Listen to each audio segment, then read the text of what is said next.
Hier soir, le présumé désormais recherché ou poursuivi par la haute cour militaire, Joseph Kabila, a parlé, non pas pour construire, non pas pour s'excuser, mais pour tenter une ultime manipulation. Comme on jette un filet dans un pays qu'on a longtemps capturé. Il est revenu le visage grave, la voix lente mais le cœur rempli de duplicité. Il nous a présenté ce qu'il appelle un pacte citoyen, en 12 points. Mais ne nous y trompons pas, ce n'est pas un pacte, c'est un piège. Ce n'est pas un programme, c'est de l'offensive politique, déguisée après son échec. Le plan principal, c'était la déstabilisation violente de notre pays par le M23 et l'Alliance Fleuve Congo. Et avec, en pont, le Rwanda et leur relais interne, avec Corneille Nangaa en tête de file. Je voulais vous parler un tout petit peu par rapport à cela de l'héritage dont a bénéficié le président de la République, Félix Tshisekedi. Car Joseph Kabila, dans son allocution, a voulu effacer l'histoire. Mais nous, peuple, on a la mémoire. Ce que l'ancien président n'a pas dit, c'est que les larmes de la partie est de notre pays ont coulé sous son règne. Non pas comme un accident, mais comme le fruit d'un calcul politique froid et cynique. Parce que nous nous posons des questions. Qui a intégré Bosco Ntaganda dans notre armée comme général, mais qui ensuite a revendiqué la nationalité rwandaise à la CPI? Qui a fait de Laurent Nkunda général de notre armée après qu'il ait participé à la guerre de 6 jours aux côtés des forces rwandaises, cette guerre qui a endeuillé nos compatriotes de Kisangani? Qui a permis à Sultani Makenga de redevenir en force militaire grâce à un accord de paix fictif? Qui a permis des atterrissages nocturnes à Rutshuru, Bunagana, pour ravitailler les terroristes en armes, munitions, hommes et en stratégie?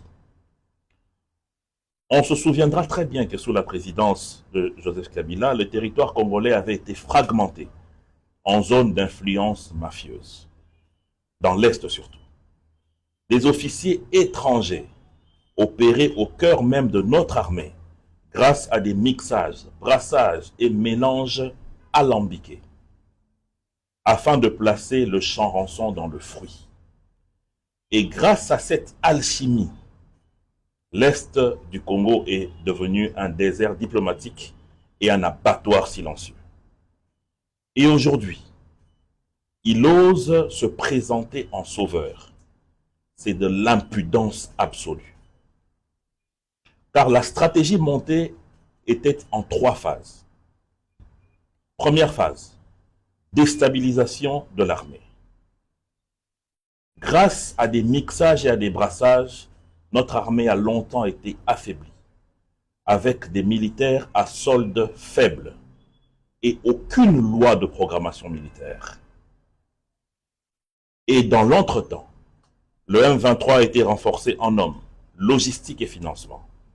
Les relais, les anciens réseaux du pouvoir qui aujourd'hui veut redevenir les sauveurs de la RDC.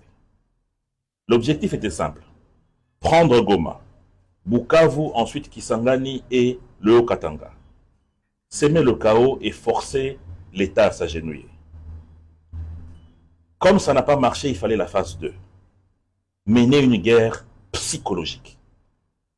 Attaque médiatique. Désinformation. Démoralisation des troupes. Faire croire en l'échec de l'État. Amplifier les défaites de notre armée. Saper la confiance populaire.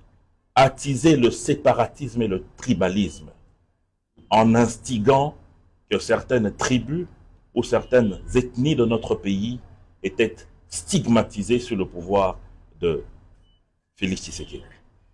Et enfin, comme tout cela n'a pas marché, la récupération politique. C'est ce qui s'est passé hier.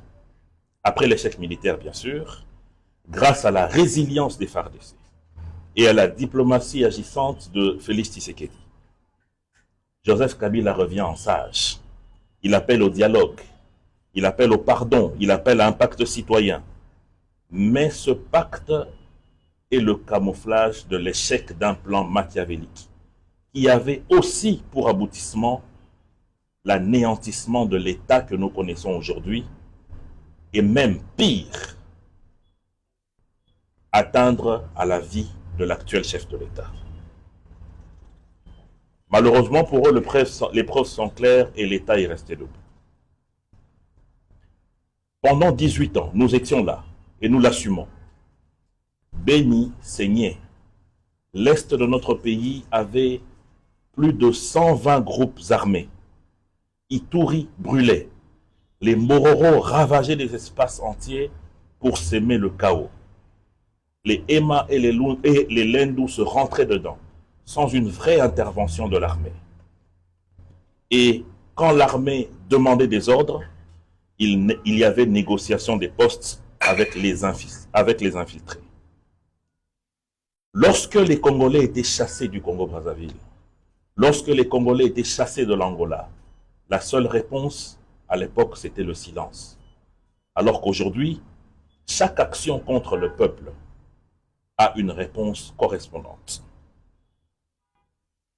Aujourd'hui, on ose dire que le régime actuel a perdu le monopole de la violence légitime. Ce monopole, il a été éliminé et sacrifié à chaque table de négociation, de brassage et de mixage. Dieu merci, grâce à un Parlement réveillé, nous avons réussi à mettre un terme à cette action qui consiste à faire rentrer dans notre armée des éléments qui demain vont être des déstabilisateurs de notre système. Face à l'héritage toxique de l'ancien régime, Félix Tshisekedi a choisi la fermeté. Il a refusé de négocier avec les pantins, tant que ces derniers seraient sous le joug de Kigali. Il a demandé de comptes au Rwanda. Il a réarmé notre diplomatie. Il a renforcé la coopération militaire. Il a donné de la valeur à nos militaires via une loi de programmation, mais aussi une augmentation de leurs soldes. Il a débuté des équipements modernes pour notre armée.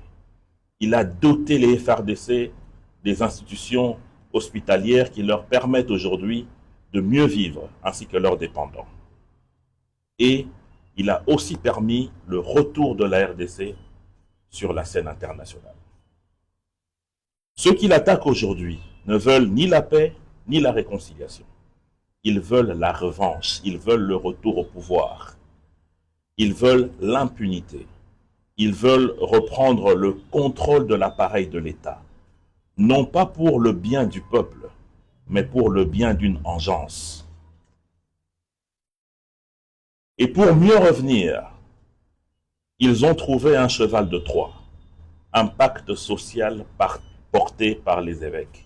Et pourtant, nous avons des déclarations claires de Monseigneur Fulgence Muteba qui soutient que ce qu'ils ont eu à mener comme action en termes de contacts diplomatiques a entre autres été soutenu par le Rwanda, pays agresseur de la République démocratique du Congo.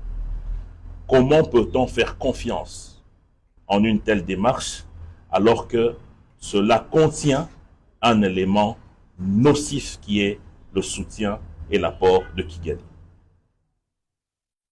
Et on se demande bien, depuis quand est-ce que Joseph Kabila croit aux évêques? Nous nous rappelons ici, nous étions là et nous l'assumons. Comment est-ce que ces évêques étaient gazés dans leurs églises puisqu'ils devaient organiser des marches citoyennes? Bizarrement, ces évêques aujourd'hui deviennent la solution. Chose grave, dans son passage médiatique d'hier, personne n'a entendu une seule phrase où le Rwanda a été condamné, où le M23 a été apostrophé, où l'AFC a été condamné, où Corneille Nangaa et tous les autres terroristes ont été épinglés. Par contre, on a choisi délibérément de vilipender le pays et de s'attaquer au chef de l'État. Il crache ainsi sur le gouvernement d'un pays et l'intention est très claire. Blanchir les criminels, absoudre les terroristes et donner un blanc-seing au Rwanda, pays agresseur de notre chère patrie. Nous voulons dire ici que nous ne céderons pas et que nous n'allons pas accepter qu'il y ait des prises en otage de notre nation. La démocratie, telle que déclinée aujourd'hui, ne donne qu'un seul moyen pour arriver au pouvoir, les élections.